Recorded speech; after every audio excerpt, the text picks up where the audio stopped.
बंधुओं, जैसी कि आपको जानकारी पहले से है कि हम लोगों को अब ये बहुत ज़रूरी हो गया है कि किसी भी दशा में आगे बढ़कर गौ माता की रक्षा कर लें, क्योंकि अब गौ माता की जो संख्या है भारत में वो बहुत सीमित हो चुकी है। पिछली जो जनगणना है उसके आधार पर जो आंकड़े उपलब्ध हैं, पता चल रहा है कि केवल 17 करोड़ गायें अब देश में। उन 17 करोड़ में सब सम्मिलित हैं, विदेशी नस्ल की जिनको गाय कहा जाता है, गाय नहीं है फिर भी, अथवा जो संकरीकृत गायें हैं।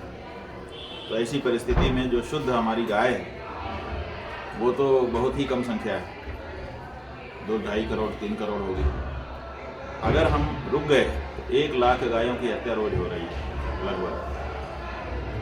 आने वाले 5 वर्षों में गाय देखने को फिर नहीं मिलेगी। फिर हो सकता है कि चित्रों में और मूर्तियों में हम गौ माता का दर्शन कर सकें, जैसे राम और कृष्ण का कर रहे हैं। तो वो परिस्थिति ना आ जाए, इसके लिए समय रहते कमर कसने की आवश्यकता है। हम लोगों ने बारंबार अनुरोध किया देश की सब बड़ी पार्टियों से कि आप कृपा करके गौ हत्या बंद करिए, गौ हत्या बंद करिए। लेकिन आप जानते ही, आज़ादी के बाद से हमारी ये जो प्रार्थना है, ये विनय है, हमारे ही द्वारा, हमारे ही वोट से बनी सरकारों ने हमारी मांग को कभी नहीं माना। यहाँ तक कि 1966 ईस्वी में तो गौ भक्तों के ऊपर गोली तक चलवा दी। उसके बाद भी गौ माता के ऊपर तो खंजर चल ही रहा है। स्वाभाविक है कि हम गौ भक्तों के ऊपर भी वही चल रहा है। कोई ऐसी सरकार आज तक नहीं आई देश में, कोई ऐसी पार्टी निकल करके नहीं आई जो इस बारे में कुछ निर्णय ले सके। कहने को तो बहुत लोगों ने कहा कि हम बहुत बड़े गौ भक्त हैं, हमारे वोट भी लिए, सत्ता में भी आए, लेकिन जो तथ्य है, सत्य है, वो यही है, आपके सामने भी है, हमारे सामने भी है, कि सब गौ हत्यारे। तो ऐसी परिस्थिति में हमने 4 महीना पहले से सभी राजनीतिक दलों से जो भारत में निर्वाचन आयोग में पंजीकृत हैं उनको अनुरोध किया था कि अभी तक के बारे में हम कुछ चर्चा नहीं करेंगे। कम से कम आगे आने वाली जो केंद्रीय सरकार है,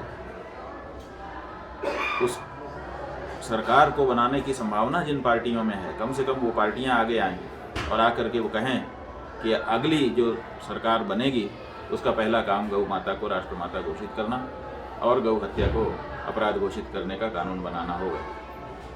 लेकिन बड़े खेद के साथ, दुख के साथ कहना पड़ रहा है, किसी भी बड़ी पार्टी ने, जिसको राष्ट्रीयकृत पार्टी कहते हैं, रिकॉग्नाइज्ड पार्टी कहते हैं, ऐसी किसी भी पार्टी ने आगे आकर के इस बारे में शपथ पूर्वक कोई उद्घोषणा नहीं की। ऐसी परिस्थिति में हमने अनुरोध किया, बाकी जो पार्टियां राजनीतिक दल के रूप में पंजीकृत हैं, तो उनमें से बहुत सारी राजनीतिक पार्टियों ने, जो अभी छोटी कहने के लिए हैं, लेकिन कोई छोटी और बड़ी पार्टी कैसे कही जाएगी? आपका वोट मिलेगा तो जो पार्टी है वही बड़ी हो जाएगी। जो पार्टियां आज बड़ी हुई हैं वो भी तो कभी छोटी ही थीं। तो ऐसी परिस्थिति में इन पार्टियों ने ये साहस दिखाया और इन्होंने शपथ पूर्वक उद्घोषणा की कि हम अगर सत्ता में आए, अगर हमको मताधिकार का उपयोग मिला और हम सत्ता में आए, तो हम पहला काम गौ माता को राष्ट्रमाता घोषित करने का और गौ हत्या बंदी का कानून पास कराने का संसद में जाकर के करेंगे। ऐसी लगभग 63 पार्टियां आईं। 53 की घोषणा हमने दिल्ली के प्रेस कॉन्फ्रेंस में की थी। 10 पार्टियां उसके बाद और आई हैं, 63 हो चुकी हैं। उन्हीं में से एक पार्टी, आप सनातन संस्कृति ये इनका चेहरा दिखा दी। कौन सी पार्टी है आपकी? सनातन संस्कृति रक्षा दल। सनातन संस्कृति रक्षा दल है। सनातन उसके आप कौन?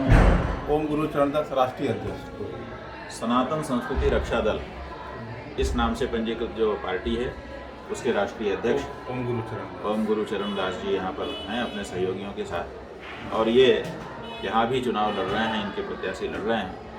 तो हमने जो पहले ही आपको बताया था कि आपका मतदान अगर गौ हत्यारी पार्टियों को, गौ हत्या का समर्थन करने वाली पार्टियों को जाएगा तो आपको भी गौ हत्या का पाप लग जाएगा। इसलिए सनातनी हिंदुओं से, शास्त्र को मानने वाले हिंदुओं से, स्वर्ग नरक को मानने वाले हिंदुओं से, पाप पुण्य को मानने वाले हिंदुओं से हम अनुरोध कर रहे हैं कि जहाँ पर